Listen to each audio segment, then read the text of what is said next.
के हमारे इस एपिसोड में बता दें कि एक बार फिर आपको लेकर चलेंगे अयोध्या की ओर। जी हाँ, अयोध्या के एक छोटे से गांव में रहते हैं एक शिक्षित किसान आलोक वर्मा, जिन्होंने वर्मी कंपोस्ट यूनिट लगाई हुई है, जिसके माध्यम से न केवल उन्होंने स्वयं का उद्यम स्थापित किया है, बल्कि उन किसानों के लिए भी राह आसान कर दी है जो जैविक खेती करना चाहते हैं। तो फिर आइए आलोक वर्मा की वर्मी कंपोस्ट यूनिट को समझने के लिए रुख करते हैं अयोध्या का, लेकिन उससे पहले हम जानकारी हासिल कर लेते हैं कि वर्मी कंपोस्ट क्या है। बढ़ते रसायन के उपयोग ने स्वास्थ्य और पर्यावरण पर नकारात्मक असर डाले हैं। यही कारण है कि किसान अब तेजी से जैविक खेती का रुख करने लगे हैं।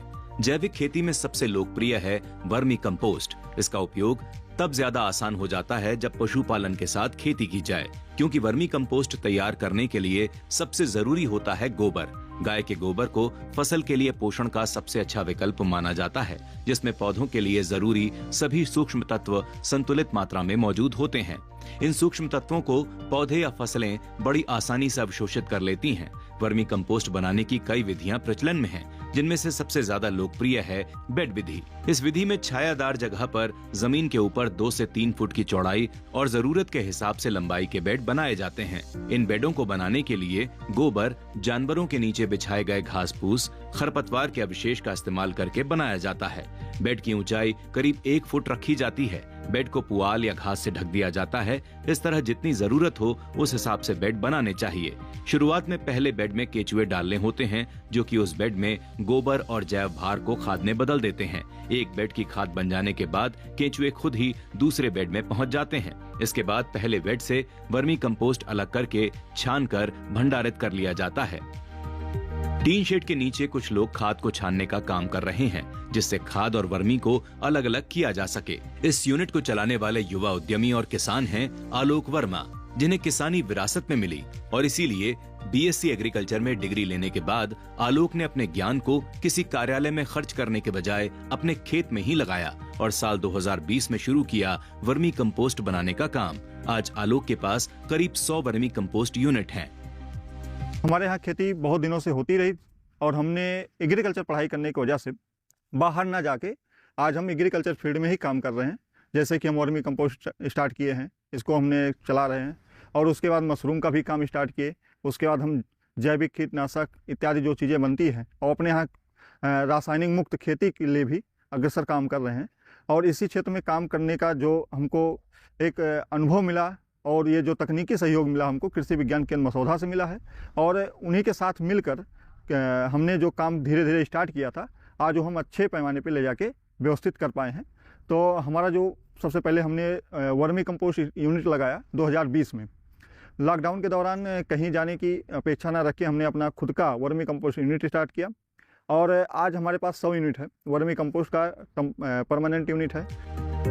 आलोक इस समय केवल वर्मी कंपोस्ट पर ही काम नहीं कर रहे, वो खेती भी कर रहे हैं, जैविक कीटनाशक भी बनाते हैं और मशरूम उत्पादन भी कर रहे हैं। वो बताते हैं कि 2 साल पहले उन्होंने केवीके से प्रशिक्षण लेकर बटन और ढींगरी मशरूम का उत्पादन लेना शुरू किया। शुरुआत में उत्पादन थोड़ा कम हुआ, लेकिन आलोक ने लागत का करीब 3 गुना मुनाफा कमा लिया। पिछले साल हमने मशरूम का 12 बाई 15 के कमरे में 1 कुंटल 8 किलो निकाला था, जो बटन मशरूम, जो बहुत अच्छी स्थिति नहीं थी, लेकिन तब भी हमारा लागत से डबल या ट्रिपल हो गया था। आलोक का पूरा फोकस वर्मी कंपोस्ट में है, क्योंकि उनके प्रयास हैं कि किसान रसायन मुक्त खेती की तरफ कदम बढ़ाएं। इसके लिए उनकी यूनिट में तैयार होने वाली खाद की पैकिंग ऐसे की जाती है जिससे हर तरह के किसान तो खाद खरीद ही सकें, साथ ही किचन गार्डन तैयार कर रही महिलाएं भी वर्मी कंपोस्ट ले सकें। मौजूदा समय में आलोक 1 किलोग्राम, 5 किलोग्राम, 40 किलोग्राम में वर्मी कंपोस्ट उपलब्ध करा रहे हैं। वो बताते हैं कि खाद बनाते समय और उसकी पैकिंग करते समय कुछ बातों का ध्यान रखना होता है। क्या है वो सावधानियां, आइए जानते हैं। वर्मी कंपोस्ट में वैसे कहें तो कोई समस्या आती भी नहीं है। वर्मी कंपोस्ट में करना क्या रहता है, जैसे आप खाद लाइए, केचुआ लाइए, और उसके बाद एक बैग या यूनिट तैयार करके आप वर्मी कंपोस्ट तैयार कर सकते हैं। और इसको तैयार करने में कोई समस्या नहीं आती। आप उसको छांव में रखिए, जैसे आप यहाँ पे देख रहे होंगे, यहाँ पे नीम का पेड़ है, आम का पेड़ है, अमरूद का पेड़ है, सागवान का पेड़ है, ये हमने बगीचे में कर रखा है। तो इससे क्या होती है, छाँव वाली समस्या नहीं होती है। जहाँ पे छाँव वाली समस्या भी आती है वहाँ ग्रीन नेट क्या कहते हैं, आप ग्रीन नेट का यूज़ कर सकते हैं, टीन का यूज़ कर सकते हैं, और उसके बाद आप अच्छे तरीके से वर्मी कंपोस्ट यूनिट चला सकते हैं। वर्मी कंपोस्ट में अगर सावधानी की बात किया जाए तो पानी की जो मात्रा रहती है उसको नमी बराबर 60 से 70% रखनी पड़ती है। छनाई करते समय केंचुओं का ध्यान रखना पड़ता है कि छनाई करते समय हमारे केंचुए छनाई के माध्यम से मर ना जाएं, या तो खाद के साथ चले ना जाएं। जैसे हम जो खाद देते भी हैं वो हमारे खाद ज़्यादातर, जैसे हम जो किसी किसान को या किसी नर्सरी वालों को हमने खाद दिया, उसमें केंचुए के अंडे और केंचुए, छोटे छोटे जो केंचुए होते हैं वो तो चले जाते हैं। उस खाद के साथ में केंचुए जाने से क्या होता है, किसान के खेत में भी केंचुए बढ़ते हैं। जैसे हम अपने खेत में जब वर्मी कंपोस्ट का प्रयोग करते हैं तो हम अपने खेत के लिए छनाई का प्रयोग नहीं करते हैं, तो हमारे खेत में बहुत ज़्यादा मात्रा में केंचुए हैं, और केंचुए किसान के मित्र हैं। वर्मी कंपोस्ट जैविक खेती अपनाने का सबसे अच्छा जरिया है। जो किसान पशुपालन भी कर रहे हैं वो इसे छोटे से स्थान पर भी शुरू कर सकते हैं और अच्छे उत्पादन के साथ खेती के खर्च को कम कर सकते हैं। आलोक बताते हैं कि बीते 5 सालों में उन्होंने अपने उद्यम को यहाँ तक लाने के लिए कई समस्याओं का सामना किया है। शुरुआत में जब वो उद्यम शुरू करने का विचार केवीके के पास लेकर गए तो केवीके ने उन्हें कई विकल्प सुझाए, जिनमें से आलोक को सबसे अच्छा विकल्प वर्मी कंपोस्ट बनाने का लगा, क्योंकि इसकी प्रक्रिया जितनी आसान थी उतने ही अच्छे इसके परिणाम। हम जब 2020 में लॉकडाउन का दौरान था तो उसमें काफ़ी समस्याएं सभी को झेलनी पड़ी थी, और उस समय हमको ये था कि हम करें क्या। तो हमारे कई दोस्त थे, उनसे हमने बात किया कि क्या किया जाए, कौन दोस्त क्या कर रहा था। तो उसी बीच में हम एक बार फैजाबाद से घर आते समय कृषि विज्ञान केंद्र देखा, वहाँ पे हमने जाके बात किया। तो उन्होंने बोला कि क्या क्या आप कर सकते हैं। तो हमने बोला कि भैया जो कम लागत में हो, कोई नया हम स्टार्ट कर रहे थे कृषि क्षेत्र में, जानकारी थी, लेकिन क्या था कि कम लागत में सबसे बेहतर चीज़ क्या हो सकता था। तो उन्होंने कई सलाह दी, जिसमें से हमको वर्मी कंपोस्ट का सलाह अच्छा लगा, तो हमने वर्मी कंपोस्ट वहाँ से स्टार्ट किया। फिर क्या था, आलोक जी ने अपने सपने को मूर्त रूप देना शुरू किया और वर्मी कंपोस्ट की शुरुआत की एक यूनिट से। हालांकि शुरू में आलोक ने कई परेशानियों का सामना किया, जिनमें सबसे मुख्य था बाजार में अपनी जगह और पहचान बनाना। इसके साथ ही कभी खाद का स्टॉक तैयार हो जाता तो सेल नहीं हो पाती। इसके लिए आलोक ने ग्राहकों और किसानों को अपनी खाद की खूबियां बतानी शुरू की, जिससे लोग बाकी ब्रांड और आलोक की खाद में अंतर समझ सकें। शुरुआत में हमने एक यूनिट से शुरुआत किया था, लेकिन बाद में धीरे धीरे करके बढ़ाया।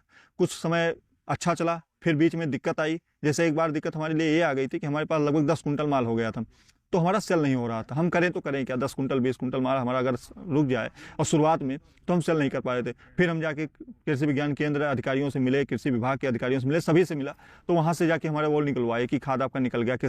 उन्होंने सजेस्ट किया कि किसानों से कि आप कर लें। तो जिनको अधिकारियों ने सजेस्ट किया वो हमारे परमानेंट ग्राहक बन गए। हम अपने तरफ से भी मेहनत करते रहे कि कौन से ग्राहक हमारे लिए अच्छे रहेंगे, कहाँ से हम बेच सकते हैं, कौन सी नर्सरी बेच सकते हैं, कहाँ किचन गार्डनिंग हो रहा वहाँ बेच सकते हैं। तो धीरे धीरे करके हमने ये सब चीज़ें स्टार्ट किया।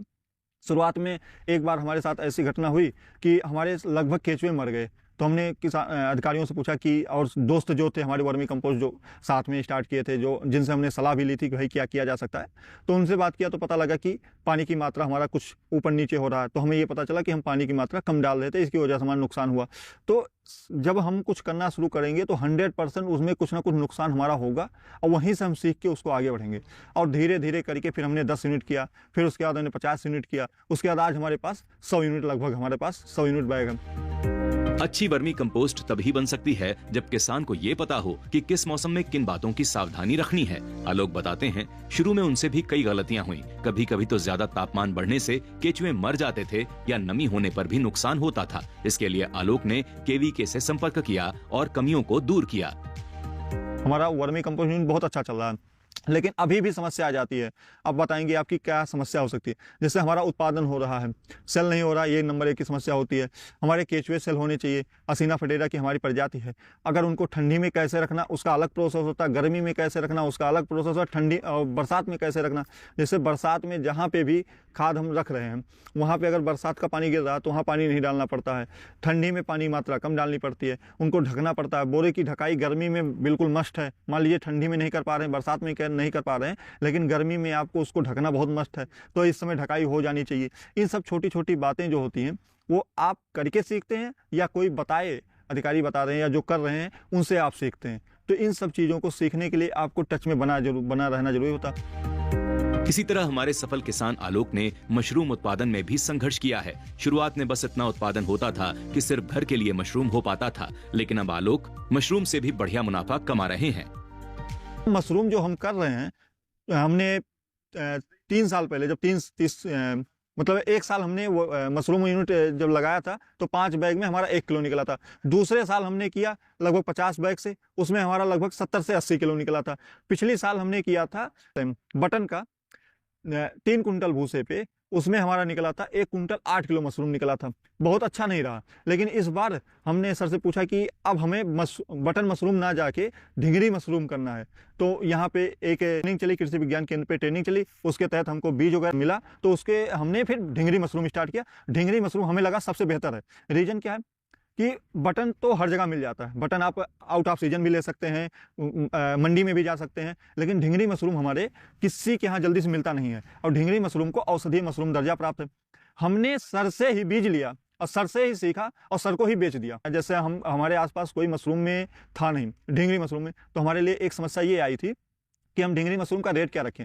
तो सर लोग से बात की, अपना खुद भी सोचे कि हम रेट क्या करें। तो हमने अपनी लागत निकाली, उसका 2 गुना किया, उसके बाद हमने उसका रेट रख दिया। जैसे हमने जो मशरूम भी लगाया इस बार 2 कुंटल भूसे पे हमने लगाया, तो हमारा 60 बैग इस बार बना था। हमने ट्रायल के तौर पे 60 बैग ढिंगरी मशरूम का स्टार्ट किया, इस बार बटन मशरूम नहीं किया। तो 60 बैग में हमारा लगभग 80 से 90 किलो मशरूम निकल गया। 200 रुपये के हिसाब से हमारा निकला है। तो आप 80 किलो का ही मान लीजिए, 16,000 रुपये का हमने केवल और केवल मशरूम बेच दिया। आलोक मानते हैं कि शिक्षा लेने के बाद नौकरी तलाश नहीं करनी चाहिए, बल्कि ऐसा काम करना चाहिए जिससे दूसरे लोगों को रोजगार दे सकें। व्यवसाय आपको अपनों के पास रखता है, जबकि नौकरी दूर कर देती है। कृषि विज्ञान केंद्र अयोध्या, इसको आचार्य नरेंद्र देव कृषि एवं प्रौद्योगिकी विश्वविद्यालय नरेंद्र नगर के प्रशासनिक नियंत्रण के तहत वर्ष 2005 से स्वीकृत किया गया था और तब से यह केंद्र किसानों का लगातार मार्गदर्शन करने का काम कर रहा है। अयोध्या जिले में केवी के आसपास की करीब 5 तहसीलें कवर कर रहा है और यहाँ के किसानों को आधुनिक खेती के साथ साथ नई तकनीकों की जानकारी भी दे रहे हैं। विशेषज्ञ स्थान विशेष के हिसाब से सहफसली खेती करना भी सिखा रहे हैं। साथ ही कम भूमि क्षेत्र के किसानों को समुचित विकल्पों पर काम करने के लिए प्रोत्साहित कर रहे हैं। हमारे प्रगतिशील कृषक हैं आलोक कुमार वर्मा जी, क्योंकि इन्होंने वर्मी कंपोस्ट से लेकर के सारी फसलें इन्होंने स्नातक में बीएससी एजी एग्रीकल्चर से किया और उसके बाद कृषि विज्ञान केंद्र पे संपर्क में आए और संपर्क में आने के बाद इन्होंने अपना छोटा सा ये जा रहे थे कि कहीं हमको प्राइवेट में भी सर्विस मिल जाए। तो कृषि विज्ञान केंद्र ने इनको मोटिवेट किया कि आप वर्मी कंपोस्ट की वर्मी कंपोस्ट और उसके साथ आज समय की मांग है कि आप देखते हैं कि प्राकृतिक खेती कैसे किया जाए, उसमें कम से कम रासायनिक खादों का प्रयोग कम से कम किया जाए। इसको देखते हुए इन्होंने किया और लगभग आज हम बात करें तो कम से कम ये 1 साल में वर्मी कंपोस्ट से जो इकाई इन्होंने स्थापित की है और कम से कम आपको 6 से 7 लाख रुपए तक के प्रति वर्ष कमा रहे हैं। और साथ साथ इन्होंने आया तो हमने कहा कि इसके बाद 1-1 किलो का पैकेट भी बनाइए, चूँकि आप देखते हैं कि शहरीकरण है। अयोध्या जैसे आप देखें तो शहर में आपको 1-1 किलो का मार्केट मिल जाएगा और उसे 40 किलो का। इन्होंने कार्य किया और साथ साथ कृषि विज्ञान केंद्र ने इनको प्रशिक्षण मशरूम पे दिया गया कि ढिंगरी से न करके ओस्टर पे करिए और इन्होंने ओस्टर पे भी काम किया और इस साल बहुत ही अच्छा प्रॉफिट हुआ। इस तरह से देखा जाए तो कृषि को लाभ का व्यवसाय बनाने में केवीके की मदद कारगर साबित हो सकती है। आपने देखा कि लॉकडाउन के दौरान केवीके के द्वारा सुझाए गए विकल्प ने कैसे आलोक जी के जीवन को बदल दिया और उन्हें खुद के क्षेत्र में पहचान बनाने में मदद की।